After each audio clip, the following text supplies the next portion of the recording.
Aloha and welcome everybody to our second session, which will be the fourth lecture that we have. It's my honor and privilege to introduce a great author of Hawaiian Christian history from the island of Kauai, Christopher L. Cook.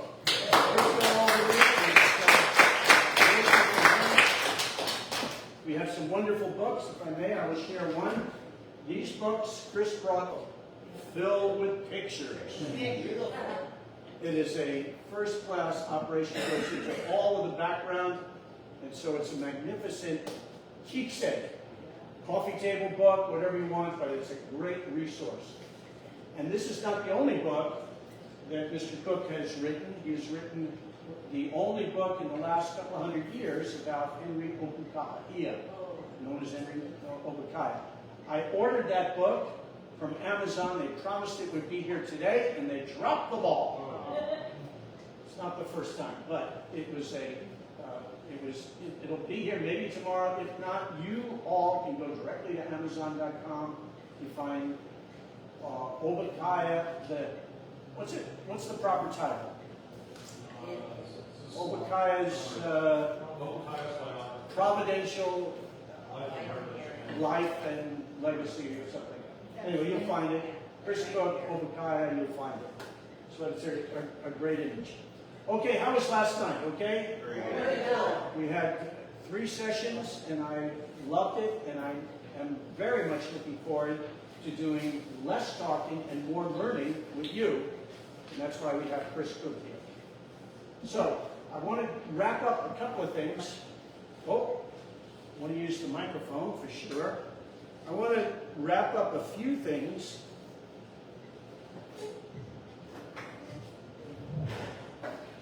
that we kind of hinted at last night, and these were loose ends that I felt that maybe I could speak to a little bit. And then I'm going to speak very briefly. I'm going to turn over the rest of the 50-minute session to Chris Cook. Okay? First of all, any questions or anything that I might be able to field about last night's material? Feel free to write your questions down. We will have, as these classes go on, Q&A time. We would prefer to have written questions, and we're making a special request. Listen to this. Keep your questions to the material covered. Don't ask me about my love life with my wife. Don't ask me about my financial situation. We want to take it to the material that we cover. Is that okay? Yes. That's fair. All right. Just wanted to start off with pictures, images. So, first of all, I referred to George Whitefield, and he is not the most handsome guy in the world. A little bit cross-eyed. I don't know if you can see it in this, but he was a very fiery, theatrical preacher, and he preached in his lifetime 18,000 sermons. Ooh. Now I calculated, my wife had a birthday recently, and I calculated how many days she's been alive. And you know it's only 22,000 days. Because my wife doesn't want me to give out her age. So I can tell people, oh yeah, my wife's 22,000 days old. And then it's up to them. But imagine that, 18,000 sermons. So that is a sermon or two, and they are not short sermons. And I brought tonight one of his sermons that I printed out. This is a George Whitefield sermon, and as you can see here, it prints on single space about 10 pages. This is his idea of a sermon. He was doing this outdoors, raising his voice to be heard over thousands of people. So, remarkable preacher. This was George Whitefield. That's correct. Yeah. Was his ability to project like that, do you think it was miraculous or he just had a tremendous voice? I think it had to be miraculous. Yeah. Because it's just not, it's not scientifically explainable. Because obviously Benjamin Franklin was impressed with it enough, and he scoffed at the idea that 30,000 people could be gathered and be understood by a preacher. So he went, traveled, and he witnessed it, and he wasn't the kind of guy to say it was supernatural. But between you and me, there are outdoor preachers that have an extraordinary gift at projecting voice, and he certainly is one. Did he memorize all of his sermons? I don't know if he necessarily memorized it, if Chris, if you have any wisdom on that, but they were recorded in writing. And I do know that there are a number of preachers of the 1800s and early 1900s that they would write verbatim the sermon and they would be reprinted. In fact, one of Spurgeon's ways of earning money was the New York Times would publish his written sermons. Wow. New York Times has come a long way in the wrong direction. Yes, okay. And this is for you ladies. This is the Tahitian that I referred to. Remember the Earl of Sandwich? Yes. This fellow, Omai, his real name is Mai, but when he was introduced, he said Omai, so they gave him that name. Very handsome guy, striking. Here's a picture of him painted. Every famous artist in the court of London wanted to do his portrait. He was the first South Seas person to go there. He was welcomed all the way through royalty, even the king, King George III, remember him? He was the guy that was king when the American Revolution happened. He greeted him. And there's a story that says when Omai saw the king, he said, "How do, Lord Tosh?" I don't know if that's true, but whatever it was, King George immediately took a liking to him, and as such, he gave him a stipend, a means to support. So he stayed there until he eventually returned to his home on the island off of Tahiti. So, handsome guy, as you can see. Oh my! If I may, I got to tell you the story about the Catholic women. Catholic women were bragging, and one said, "My son is a priest." And he comes into the room, and everyone says, "Father, Father." And the other one says, "Well, my son is a bishop." He comes in, and they say, "My grace, my grace." And the other one said, "Well, my son's a cardinal." And they say, "Your eminence, your eminence." I said, "That's nothing. My two boys come into the room, all the ladies say, 'Oh my God.'" So that's what you heard over here, I'm sure, quite a bit. I'll let you ladies cool down while I refer to the greatest orator, according to Benjamin Rush in America. Also, Wesley's deacon, a guy named Thomas Cook, heard him preach and just said he is likely the greatest preacher in the world. This was Black Harry, a slave, finally earned his freedom and went about preaching. His first black man to preach. I've heard that word Hoosier, and I always wonder why would they identify with that? Well, that was his last name, and I can't tell you, but I can tell you that there is a website that connected this fellow with the Hoosiers of Indiana. Yeah, it's a little bit of a roundabout connection, but that is, his last name was Hoosier, or it was spelled different ways because nobody had standardized spelling back then. But he was known as Black Harry. Great, great orator. This is something I also referred to. This was on Williams College campus. This is the monument that was set up to a prayer meeting.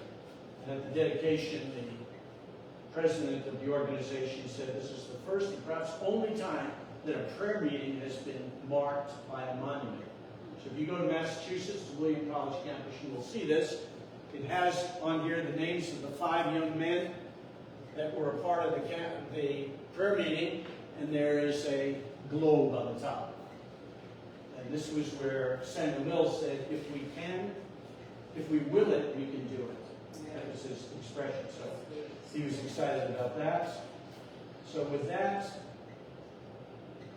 I will stop the picture show, and I want to go a little bit further.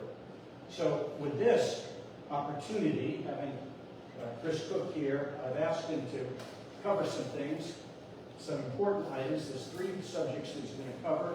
If it fills up with 50 minutes, that's great. If it doesn't, he will go on further after our break with another subject that we're talking about. I'm going to talk about the marvelous effect of the Great Awakening on race relations. something that is a big subject, undeservedly big subject in America. We're talking about race relations. The answer is a visitation from God. That's the only way that I can see that people can stop talking about it, fretting about it, making accusations, name-calling, all of the things that we've seen in the last couple of years. I can tell you this, race relations in America are quite good. 40% of the marriages in America are interracial.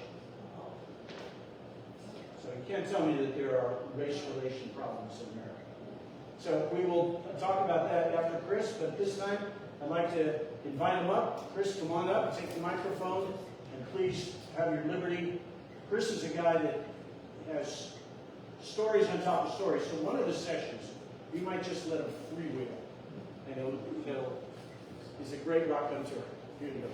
Yeah, what you say you're going to do to me? We're going to put you on the spot. Here you go. There, right here.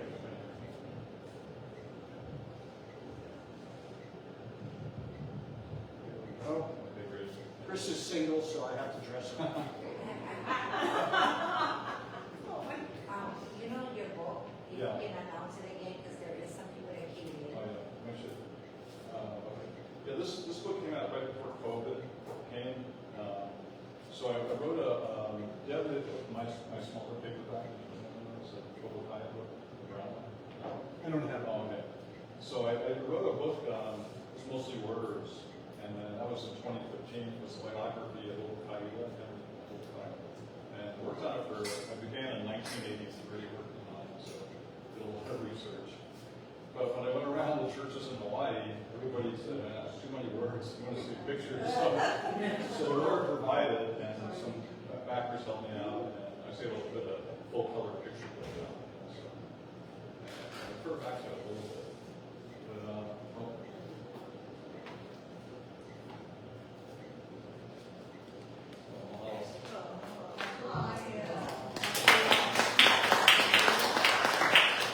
yeah, Margaret, we're sort of related by marriage, believe it or not. So through a family, Robinson family in Hawaii, I'm sure that it's some. Oh, Rob, I need to start the slideshow here. Okay. Can we up the sound a little bit? Yeah, I can. So we go to the folder I gave you and just open up the folder file.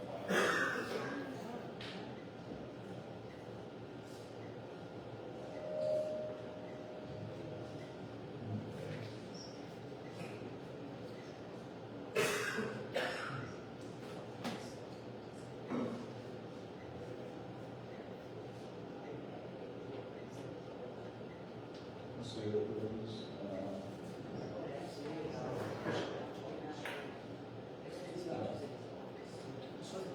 So this is over by,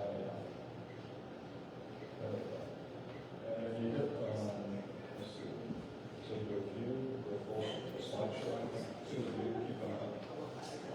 And then it says slideshow. There we go. Okay, can everybody see that okay? Yes. Okay. All right. Yeah, so Rob and I go back about 40 years on Hawaii. We met when we were about 30 years old, so it's known him a long time. He always puts on some good shows. We had Hal Lindsey in, I think, 1980 over on Hawaii at a movie theater. Rob packed it out for a whole week then. Wow. Yeah, so it was pretty neat. So we have a long history together. How many people, see, are familiar with Henry Old-Kaida? I think I'm getting a little bit of feedback. Good. That's good. It's not, everybody hear me okay? No. Yeah, you good? No, they still can't hear you. You can't hear me? just turned it down. You can say that. Okay, how's that? I wonder if it's the way it's positioned. Okay. Okay, I'll speak up a little bit. How's that? Is that okay now? Okay.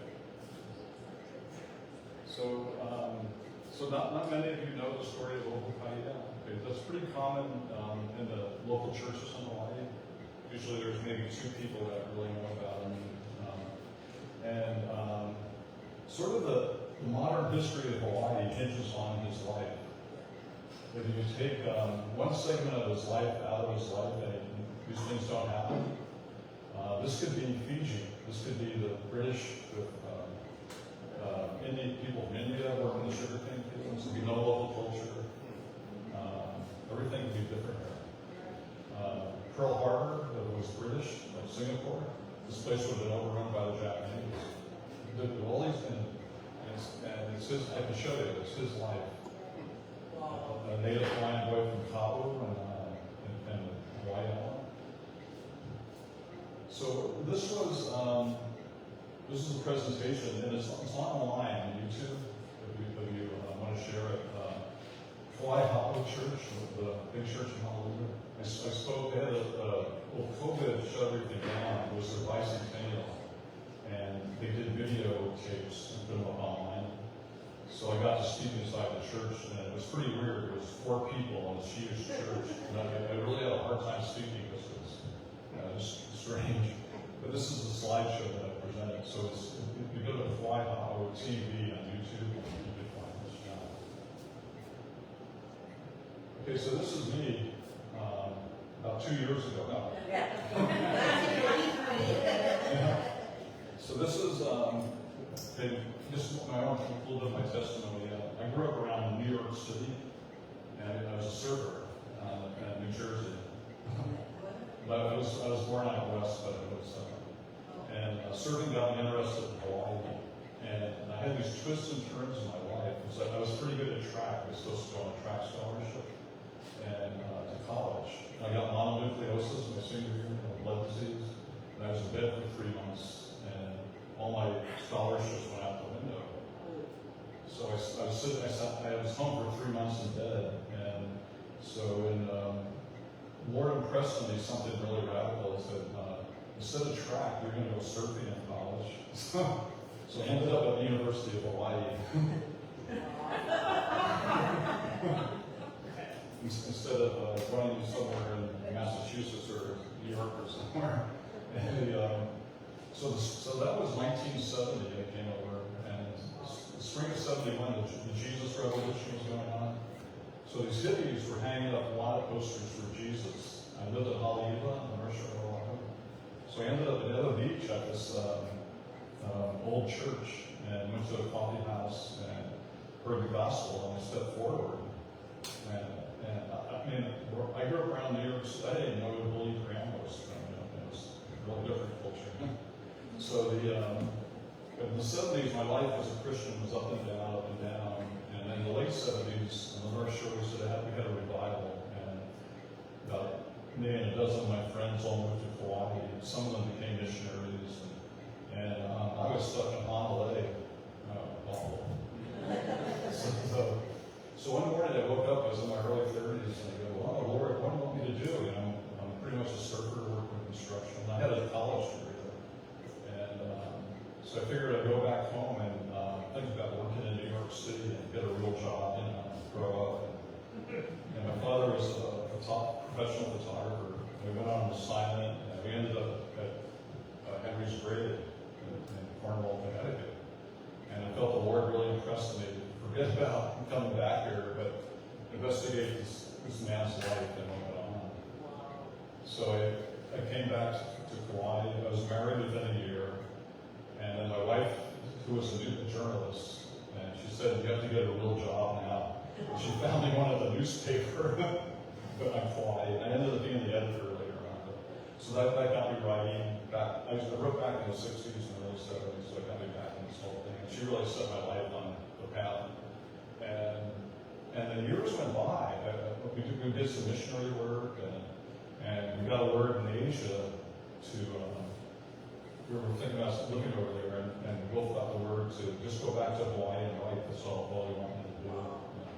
So as soon as we got back, my wife passed away about 5 years ago. So we wrote secular books and Christian books, and I kept on. I just didn't feel it was the time, and finally I retired, and I had time to wrote the book in 2015. So fortunately, I worked for a corporation that owned the Star Advertiser and owned the Garden Island and stuff, so I told them I had a book coming out, so I was like one of the employees, so they buffed me out and put a story in the paper. But the lady writing the story was in Honolulu, and I was on Kauai. There's always Maui and Honolulu, same thing, stuff goes on here, and they interpret it. So they put this picture in the Honolulu Star Advertiser, and they didn't say it was like 1983, right? So people thought that was, the author of the book, so. It's pretty funny. Yeah, everything in the newspaper was accurate, so. And so in 1993, I was working on an international publication for Youth with a Mission. Are you familiar with YWAM? Down in Kona. And Deborah Lee of Obakai's family she sort of got a message from the Lord and went to Connecticut and was able to bring her remains back. Right. Whoa. So. When did they come?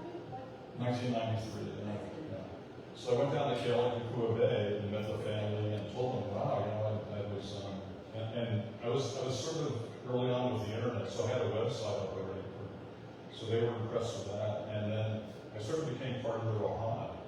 So all my writings about Obakaia, I've done it, prayed in advance of getting me and her parents and her family, and tried not to, let them know what I was doing, and not try to, just put something out with any connection with the family. So I'm part of the ohana. So that his grave is above Kealakekua Bay. You've been over there in Hapapo at Kahikola Church. It's a church that goes back to the missionary era. And these are a couple of other books that the UCC churches have put out about the memoirs of Henry Obakaia. So so he passed away in 1818 in Connecticut, and then they wrote a book about his life, and it became a bestseller in New England. And it gained a lot of popular support for sending missionaries to Hawaii. So his death resulted in the missionaries coming to Hawaii, and he invited the missionaries too. It wasn't he on his deathbed he was asking for missionaries to come to Hawaii. So he and a man named Samuel Mills, who was one of the haystack meeting, they were to be the missionaries to Hawaii. So there was to be a native Hawaiian missionary who would lead the mission to Hawaii. And unfortunately, Henry died of typhus from rats in your home. So it's something they have medicine for now, but those days you're pretty much gone when you got it. And Samuel Mills went on a mission to, the idea was to free slaves and send them to Africa as evangelists. So he went and surveyed the nation of Liberia. He was sort of the founder of Liberia. And then he died on a ship coming back to England. So they died within 3 or 4 months of each other. And that changed the whole complexion of what the mission would be. So these are my 2 books. This is the one on the left came out in 2015, and this was 2020. And this one's a lot of words. It has a lot more information in this book. This one has a ton more pictures than the other one, and it's a little bit different. And basically, it tells how Preparing the Way shows sort of the testimony of the Christian witness of Obakaia and the Christian witness of his friend Thomas Oakwood. And then the story of how Tahitians actually sealed the deal with the Christianity in Hawaii. Tahitians came 2 years after the missionaries arrived here.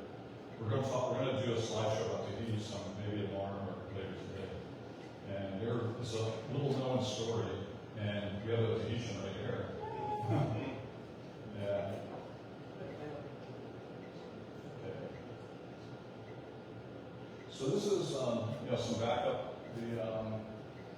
Lucy Thurston, who was a missionary in Kailua Kona.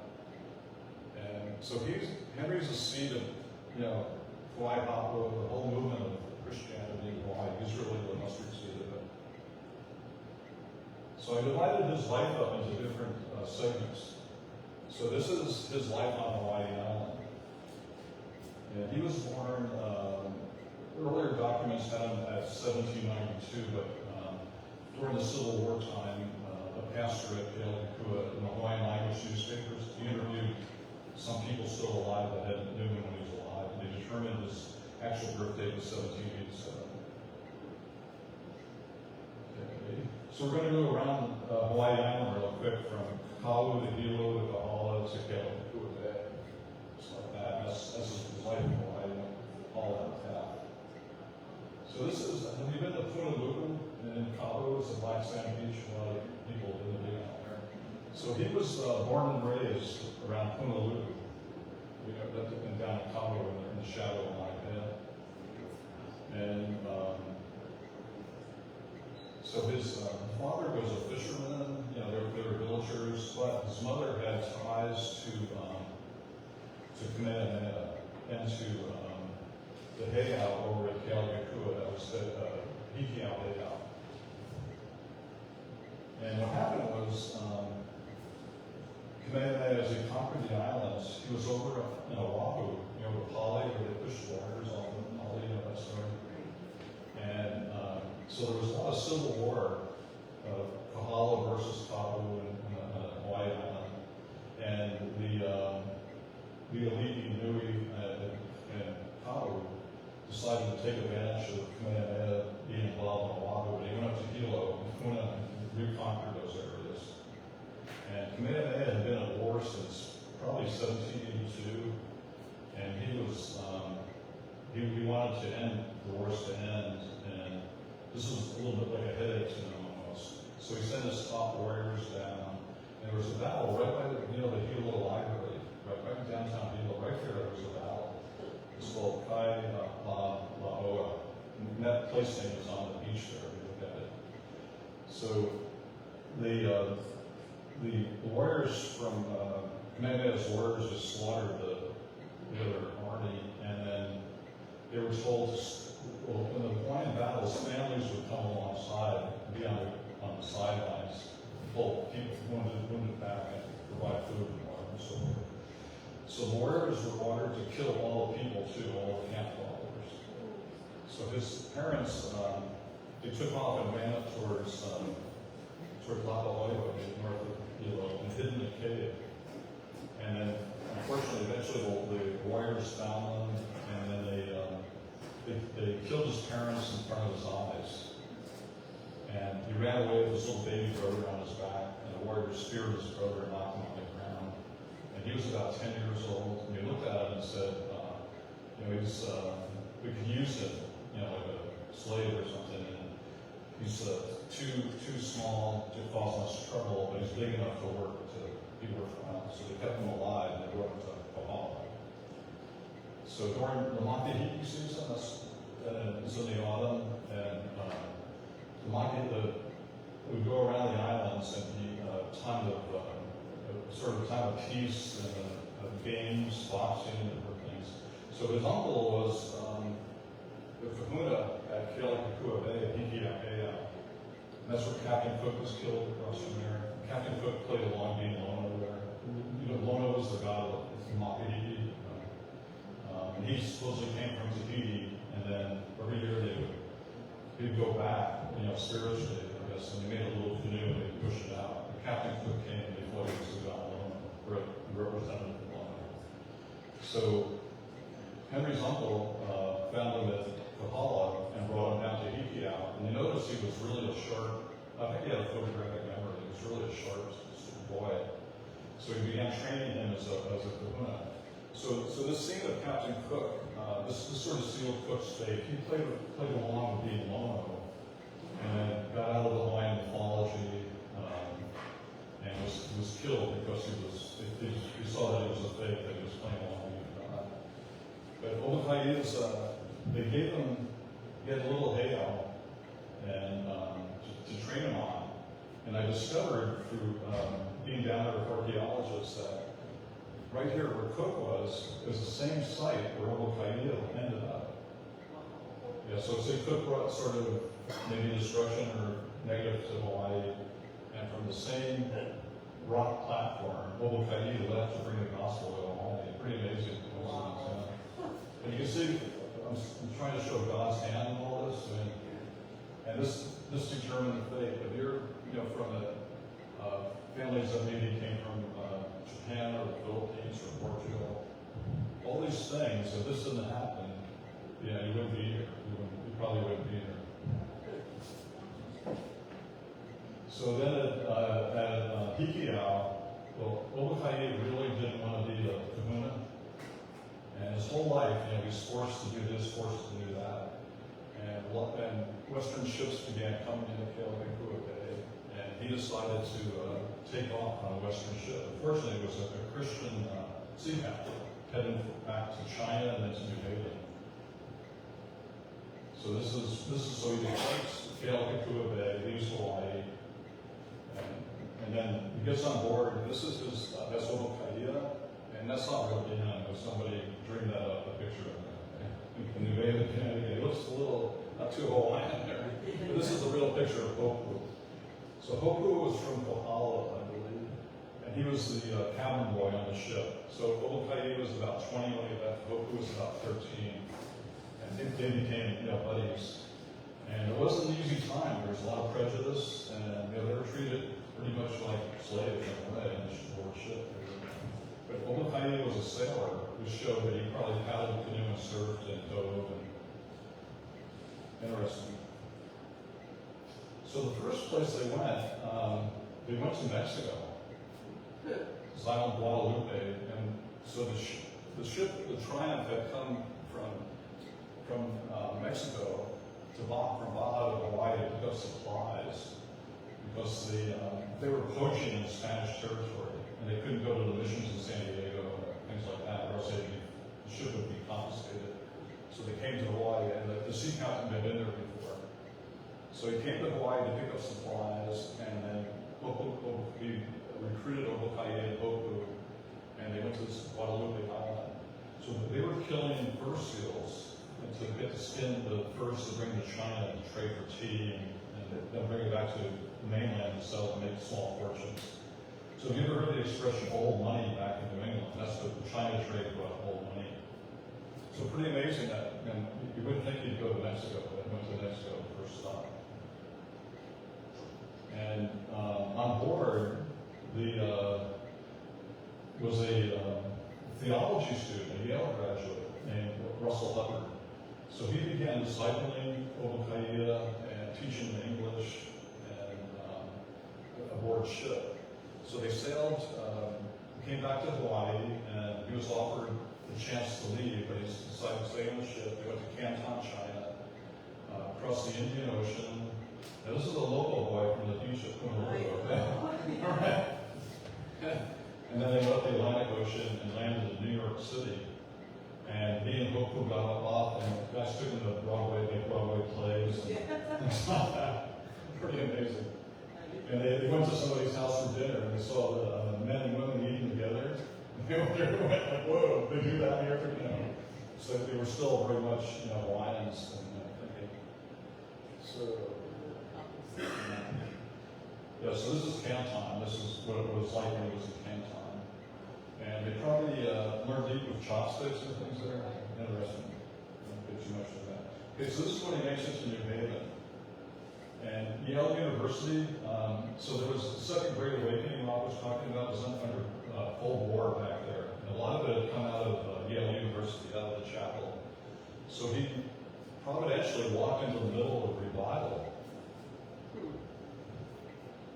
And so they were living with the sea captain, and he was living with the sea captain and his wife in downtown New Haven, and he and Hopu discovered that young guys like were playing ball and things at Yale University, it was called Yale College, and Obakaia he was wearing sailor's clothes around, and then he realized these things full of books that the students were carrying, that's where the knowledge was. And he just got overwhelmed and sort of felt downtrodden when he got there. Being a sailor was not the best company, right? And you go around the world for about a year with a bunch of not that good.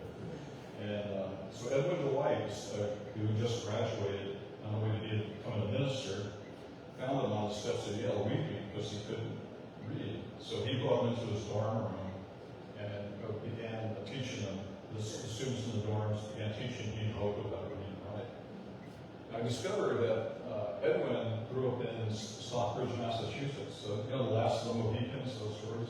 He grew up with the Mohican Indians. So he was the perfect guy to go cross culture. That's Edwin Dwight, yeah. He's the guy that found them. And then we talked about the haystack meeting, okay? And this is the dorm that Obadiah lived in. And we were back there with Obadiah's family at Yale in 2017. And this is Ohana from Hilo at Yale University. And I was a journalist, so I knew how to dangle a good story, and we got on the front pages of the paper.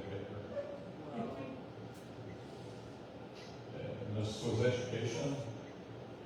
So Samuel Mills, who was in the haystack meeting, he was the leader of the haystack meeting, and that was the beginning of foreign missions in America, the haystack meeting in Williams College. And he met Obadiah at Yale University and brought him home to the rural area of Connecticut, and his family adopted Obadiah. And now he was real paranoid he was going to be thrown out in the snow in wintertime. I mean, he was sort of homeless in a way. And the Mills family told him the rest of his life they had him covered for, you know, home, food, whatever they needed. So then Samuel Mills went to the first theological academy in America. It's called Andover, about 25 miles north of Boston. And eventually brought Obadiah over, and he was sort of couch surfing in the dorm rooms here. And so he was sort of, you know, they had him pray and things, but he was sort of, he wrote a journal and he admitted he was faking it. He wasn't really saved. So, Just doing the prayer, right? so when Samuel Mills went off to on a trip out to the Mississippi River to distribute Bibles and to determine for Bible societies back eastward to plant churches. So he left Obadiah up in the very bottom part of New Hampshire. And he got really ill, he almost died. And the Christians there just poured blood on him and brought him back to health. And when he was feverish and real sick, he really threw stuff to the Lord. So if that hadn't happened, he could have been like a wood chopper and over the rest of his life, or you know, he was out making money chopping wood. But they had sent him to schools, so he only went to school in the wintertime. The rest of the year he didn't work on a farm or something. So after his encounter with the Lord up in New Hampshire, his life just took off. And then he started out in the elementary school, worked to sort of like a high school, and then lived with pastors. And he had this rapid fire education, and he ended up being like a graduate student. So he picked up Greek, some Greek, Latin, and Hebrew. And he began translating Genesis from Hebrew into the Hawaiian language. The first scriptures in the Hawaiian language. So he did most of Genesis in the Hawaiian language. So some of the Yale students, he'd go down to New Haven and they would tutor him some. And then they gave him their class notes and he figured it out. So, you know, there's a Jewish organization, I forget the name of it, but it means you're a star sample of the Hebrew language student. And they, you know, 100 years later, they made him an honorary member of that organization. So that was the beginning of the written Hawaiian language. And he started the grammar, and you know, then he ended up in a place called Litchfield County up in northwest Connecticut. This is a report on the things he was studying. So this is his Christian life, and yeah, so he prayed out in the woods. He began going to church services. Was baptized up in the rural Connecticut, and he liked to walk around and he would confront farmers, and he kept a little pocket New Testament. And he goes, "Look, I'm a savage, and I believe in this. What about you?" You know, he would do things like that. And they sort of moving along here, I'm sure. Okay, so he ended up in Litchfield County, which is the most northwest county in Connecticut. And Rob was just back there a few weeks ago. I've been there a number of times. And at the time, this thing happened called the Second Great Awakening. So the end of the 1700s, after the Revolutionary War, there was a real downturn in American economy and morals. And it was called the Alcoholic Republic.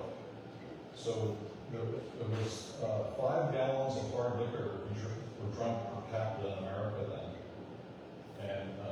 And it was just like after the war, there was PTSD, and so Samuel Mills and these other students that being wrapped up in the Second Great Awakening, their fathers were in the Revolutionary War.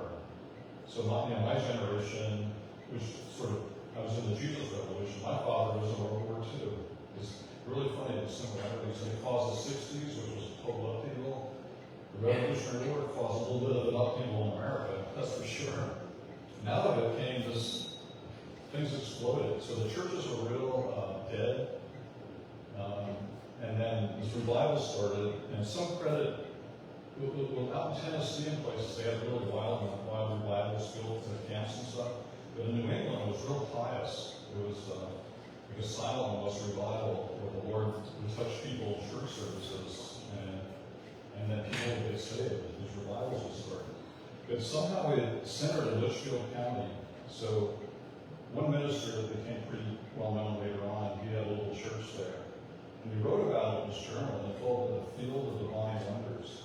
So in this rural county, there was over 60 churches going full-on revival. Like 100 people coming into small churches. And meanwhile, they built a school for the native Hawaiians there called the Foreign Mission School. And per capita giving for missions, it was the highest in the whole country, was out of Litchfield County. And that's why, this will show what happened. So the Litchfield's up there, and that's where Oahukai, he ended up right in the center of the most revival, field county in America. So this is the church that he attended. And the minister there, this is just below the Massachusetts border.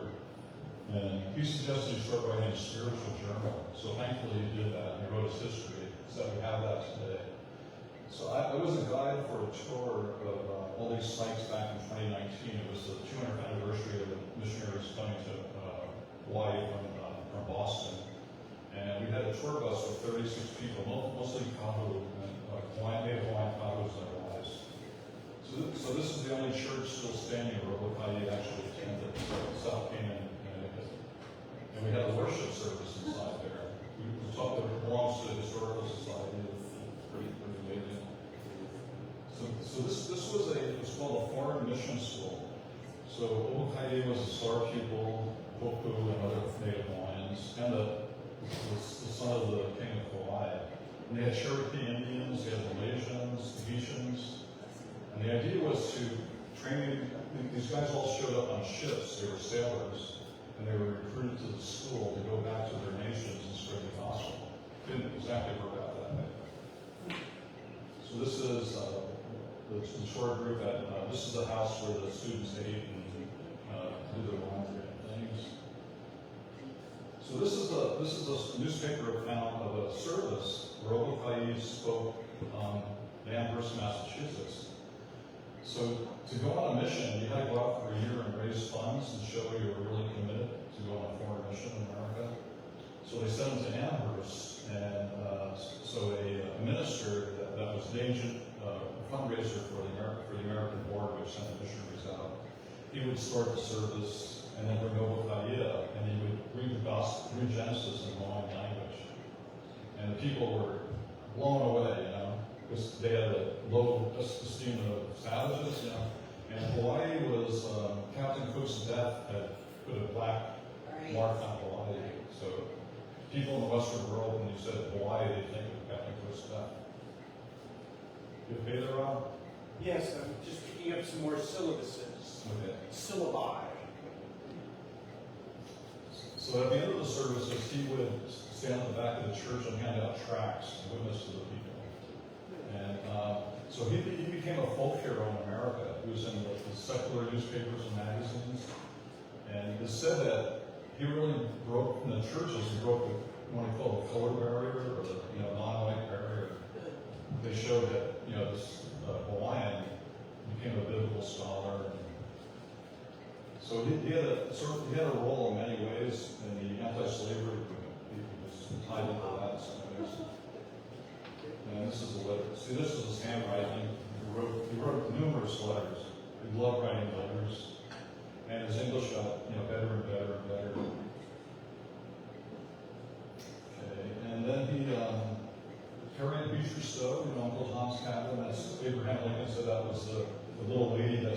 Civil War. So she was a child in Litchfield. Her father, Lyman Beecher, her father was a minister. And they would host the Hokaia and the other Hawaiians for dinner. And so she grew up around Hokaia. And her brother, Henry Ward Beecher, he was the most famous American minister of the last half of the 19th century. So when he knew he was dying, and he gave his farewell sermon in Brooklyn, in this huge church he had. And he said he credited his success as a Christian to a man named Henry Hokaia. And I think that he was named after Henry Ward Beecher, that he was named after Henry Hokaia. So in 1818, Hokaia died, and this is his grave. And it's a landmark up in Northwest Connecticut. Okay. This is his obituary. He started collecting information about him, and his memoirs came out in the Christmas time of 1818. And then by a year later, the Thaddeus was on the way to Hawaii, sent by Hokaia, the missionary ship that brought the Pioneer Company. And they sang a hymn that mentioned him, and okay, so this is quiet church. Let's see. Okay, I'll just skip through some of this. Okay, so in 1867, they wrote a Hawaiian language version of his life. And a minister at Kealakekua Bay went around talking to old timers, and he got a lot of things straightened out about his birth date and so forth. But when the missionaries arrived in Hawaii, nobody in Hawaii knew who Hokaia was. So the first schools they organized, they used his life as the text. They brought copies on the Thaddeus with them. And Thomas Hope, Sybil Day and Hiram Lee's wife, started the first school in Honolulu. And then she would read it in English, and Hope would read it in Hawaiian. And the Hawaiians would weep at his story. So it's sort of funny because all these things were happening back in New England with Native Hawaiian, and nobody in Hawaii knew about it. Yeah, I think that's the last one there. Yeah. So, let me see. This is Wilson. So what my book is, sort of in, the first half is 3 sections. This is Hokaia's story. And, it's really well illustrated. And believe me, my own effort didn't get this book published. It was God's hand, a backer, and then I write for a company that writes secular books for who. And let's see.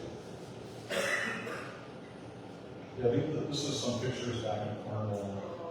This is a volume of Native Hawaiian pastor at Kahiko Church in Kealakekua. And he was from a real partying family in Kona. In his 20s, he read the memoirs of Hokaia. And he moved out of his family's home and got saved.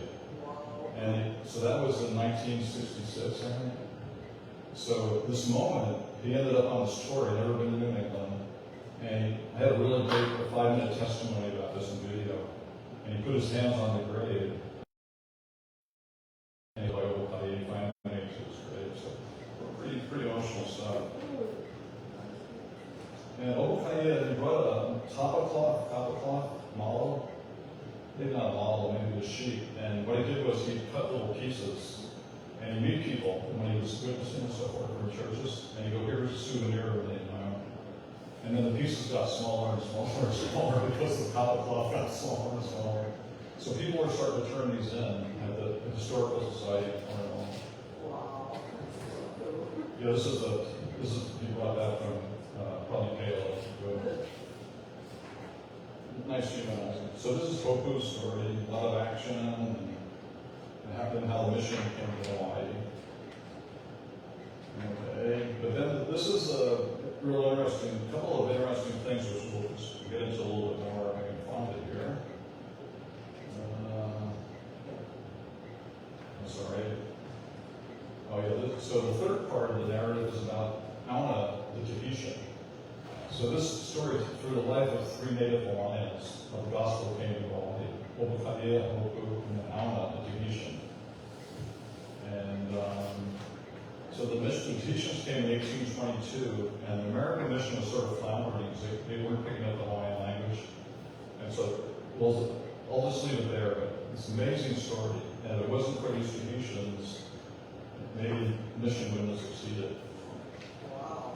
So the last part of this is, these are the pilgrims, okay?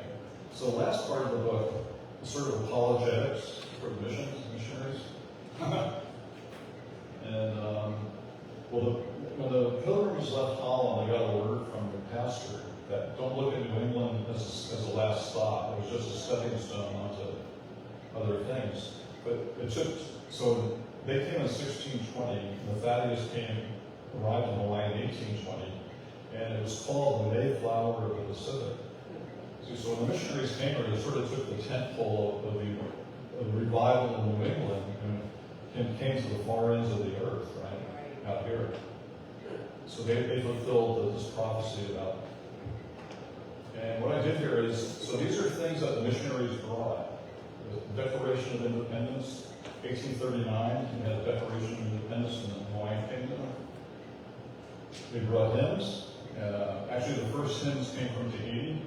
This is this is the seed of Hawaiian music, all Hawaiian music we hear today, modern Hawaiian music. Medicine, but the kahunas, could cure the old diseases that were in the past, but Western diseases they couldn't.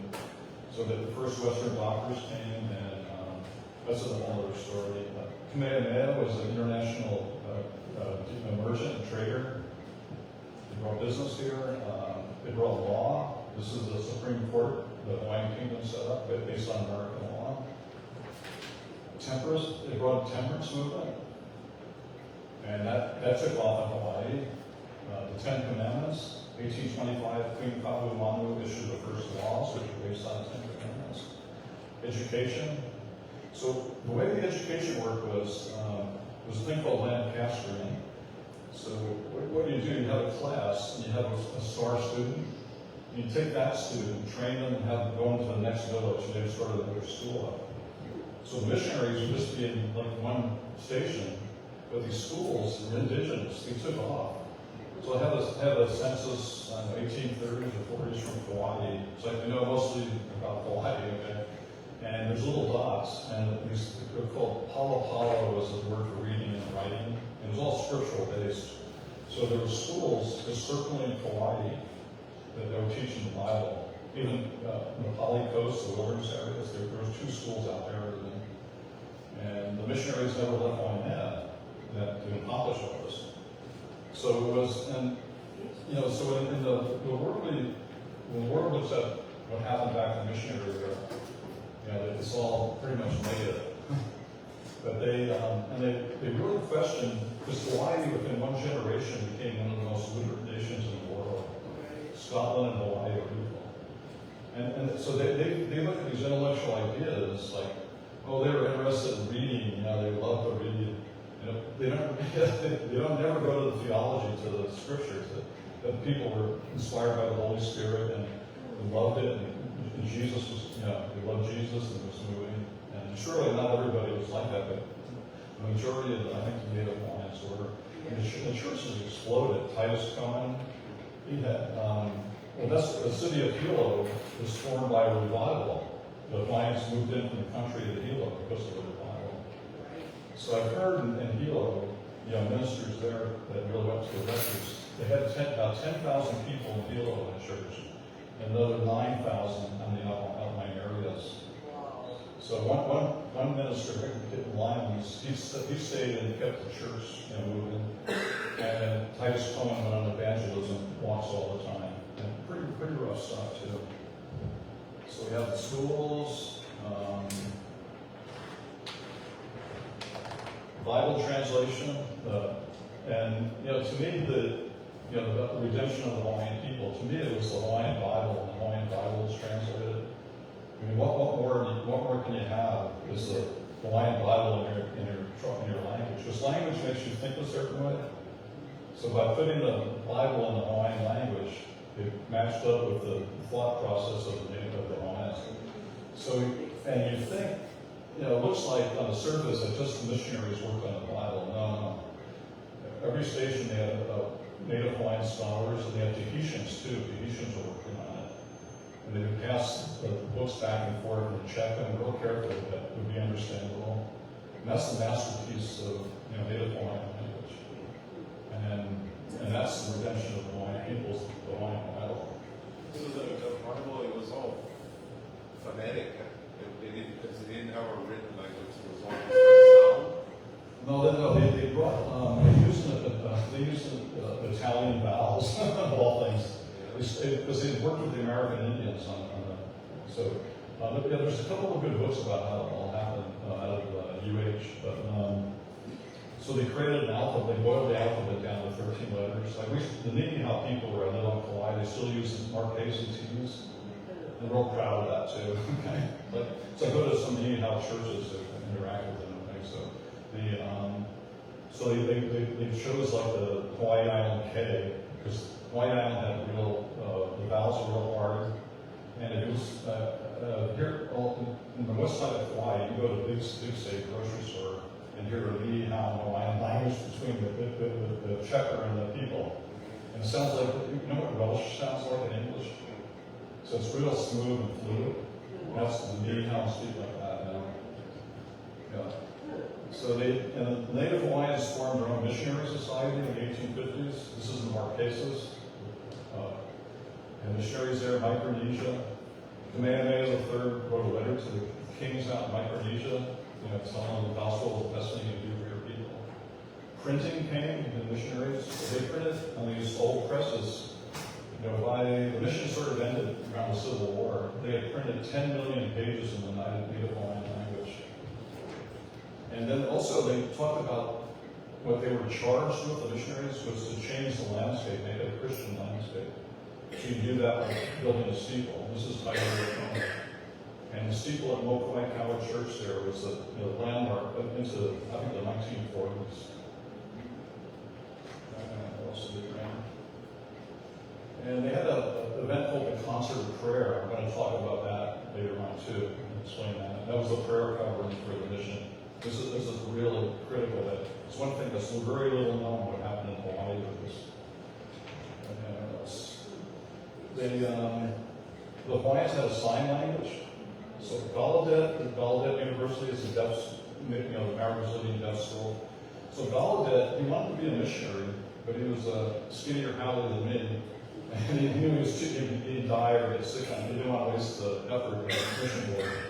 So he prayed to God and said, well, give me a mission. I can't go with the other guys on the ships, I'm too frail.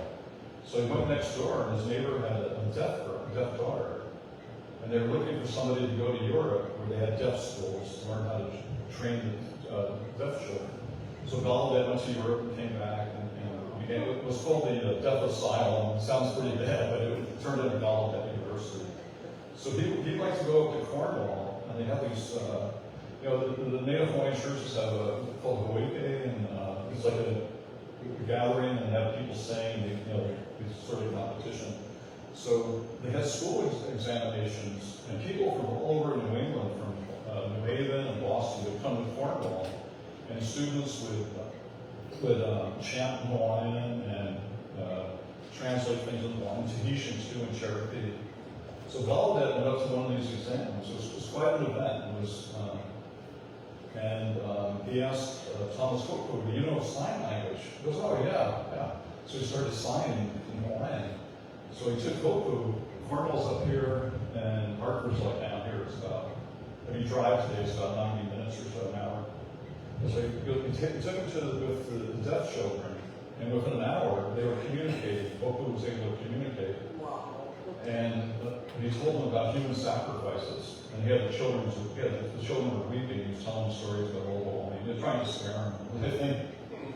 So Gallaudet absorbed some of the Hawaiian sign language. And guess what? When you have the signers at churches, some of that is native Hawaiian signs that Gallaudet absorbed for the mission school. Yeah. So the influence is wild. Yeah. So anyway, so the point of that part of my book is that the foundation of we have a wonderful society in many ways in Hawaii today. But you go to the roots for education, medicine, business, law, you name it. It goes back to Puritan New England. The foundation was laid by the missionaries in our society today. And so that's my book there. Okay. So do you have any questions about the book idea or anything more you'd like to know? Oh, we're good. Okay. Hey, Rob. Well, anybody learn anything?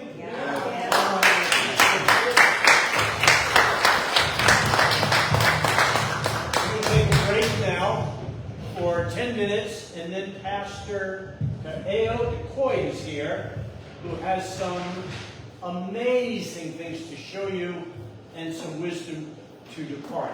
Now, did I understand correctly that you finished the book on Thomas Hope? Yeah, it's on Amazon. It is? Okay, great news. So he'll talk to us about that. Let's take a break. There's some snacks there. Get up, stretch your legs, and we'll reconvene in 10 minutes.